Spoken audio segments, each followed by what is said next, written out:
Hi friends नमस्कार रंता Sahu YouTube channel को पुणी थे स्वागत करुच्चे आउ एक नुआ भिडियो को केमती अच्छा आपण मैंने आशा करुच्ची भलरे थे एमती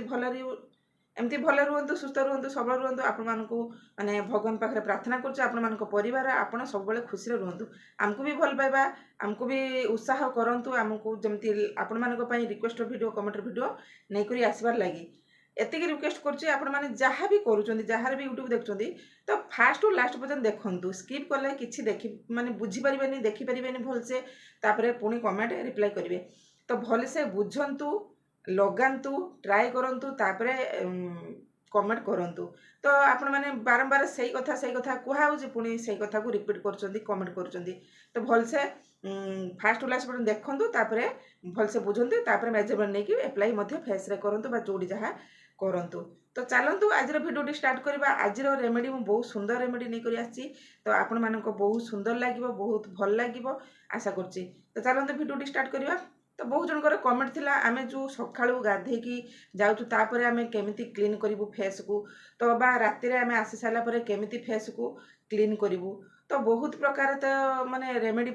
माने रही भिडियो रे तथापि आ गोटे रेमेडी आज मुझे नहीं आसी आपण मानकर सनटेन दूर हम प्रेगनेंटेशन दूर हम जदि आपण मानकर स्किन पूरा डल हो सी भी दूर हम तो ग्लास स्किन भाया आपण मानकर चेहरा ठीक रही मुझे आज गोटे सुंदर सा घरे उपाय रे जमती रोषे घर जिनस बाहर से उपाय रे आपण मानक रेमेडी प्रस्तुत करके देखेबी तो चलतु डेरी नक भिडियो स्टार्ट करवा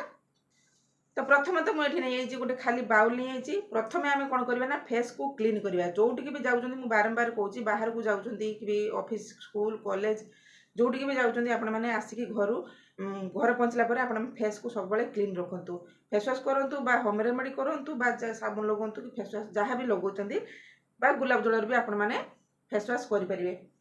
मुझे खाली बाउल गोटे नहीं तापर मुझे नहीं बेसन बेसन तो बहुत प्रकार रेमेडी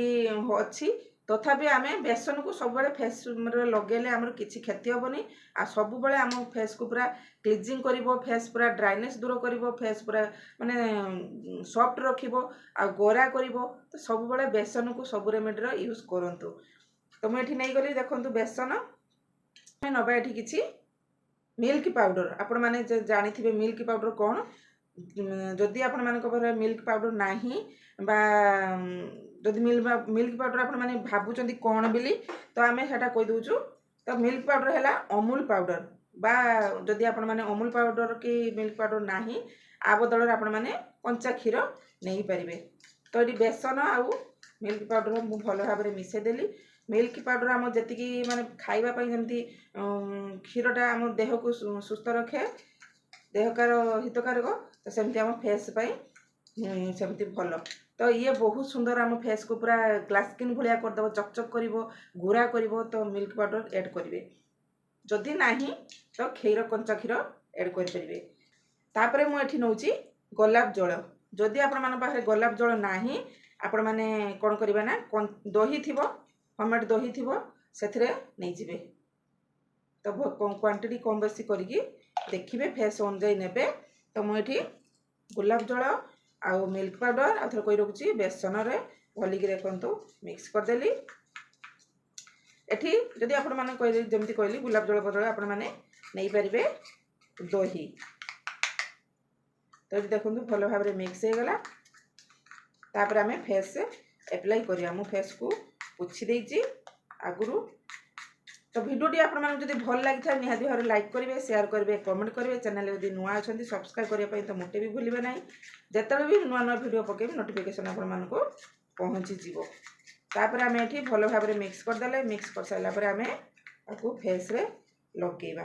केमती लगेगा एमती फेस रे एमती चारिआडे लगेदे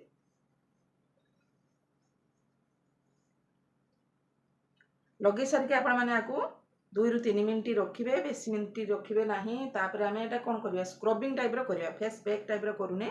स्क्रबिंग टाइप करुचे तेमती आम चारिआडे लगेदेवा लगेदेकी स्क्रब करेंगे 2 ରୁ 3 मिनट रखिए बेस मिनट रखिए ड्राए होेतु आमर मिल्क मेड मान मिल्क पाउडर पड़ी तो ये लगेदेली तो ये प्रोसेस आपण मैंने भी करूँ आपण मान स्किन पूरा ड्राइनेस रु जदि मुक्ति चाहूँगी ड्राइनेस रु मुक्ति करिवो ब्लैक जदि थिबो डार्क स्पॉट थिबो पिगमेंटेशन थिबो सबू रिमूव कर जिवो गोटे मात्र सामग्री आमर बेसन। तो ये भल भाव लगेदेली बेसी मुंजा रखिबेनी 2 ରୁ 3 मिनट रखिबे तापर आपण माने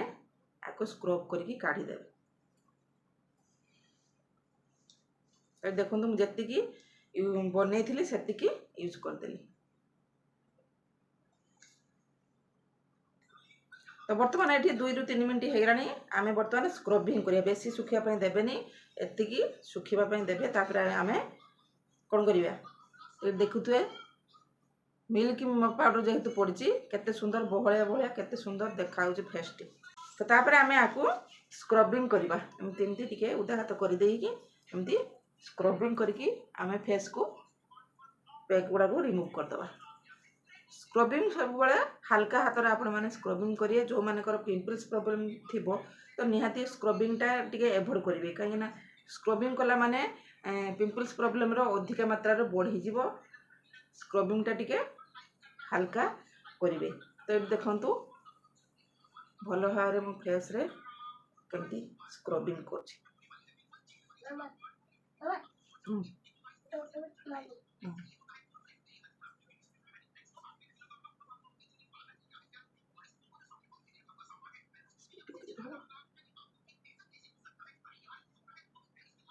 सब बळे आखि पर्सेंट को झुलिया पई देबेनी आखि पर्सेंट को ओपन डायरेक्शन रे उठेबे।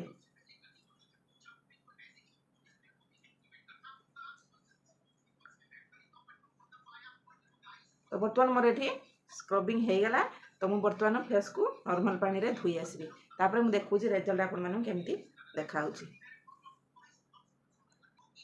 तो बर्तमान मु एठी फेस को धुई आसिली धुई आसला बारे भलो भाव टिके पुछि देबे। जदि आपण माने नाइट रे आकु करूचंती ओवरनाइट रे रखि देबे छाडी देबे। जदि डे रे करूचंती तो खरा को टिके कम बाहरे खरा को बाहरिबे नाही। तो मु फेस को धुई आसला पर फेस टी केते क्लीन देखा होची केते सॉफ्ट लागुची। तो आपण माने देखिले जानि परिबेनी कले विश्वास करिवे आ निश्चित भाव रे ए रोग प्रोसेस रे आपण माने करंतु। जदि आपण माने नाइट रे करूचंती आपण माने जदि नाइट रे करूचंती ताहले आपण माने टिके एलोवेरा जेल लगे देबे। जदि डे रे करूचंती मोठी एलोवेरा जेल नै छी जदि डे रे करूचंती खरा को टिके बाहरिबेनी आ मॉइस्चराइजर लगे परिबे। तो मोठी एलोवेरा जेल लगे देची लगे देकी एलोवेरा भी जेल लगे साला परे आपण माने आकु टिके मसाज करिवे भलो से स्किन ले लागिवा लागी। जेहेतु आमर अमूल टे पड़ी तो आम स्किन को सी ग्लास स्किन भाया करदब पूरा चकचक कर फेस को। तो आपण माने निहाती भाव ट्राए करंतु कला दाग धबा जहाँ भी आपण मान फेस रे रही तो निश्चित भाव में आपण माने आकु लगांतु।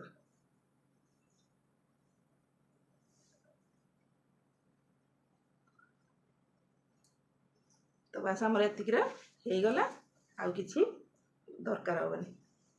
तो आशा करूँ आपण मैंने भिडियोटी फास्ट लास्ट पर्यंत देखिथे भलसे बुझीथे तापर एप्लाई करेंगे। तो आज रोचे पुणी देखा नेक्स्ट वीडियो रे वीडियोटी केमती लगे निहाती लाइक करेंगे कमेंट करेंगे शेयर करेंगे जमी आप देखिए बेनिफिट पाँच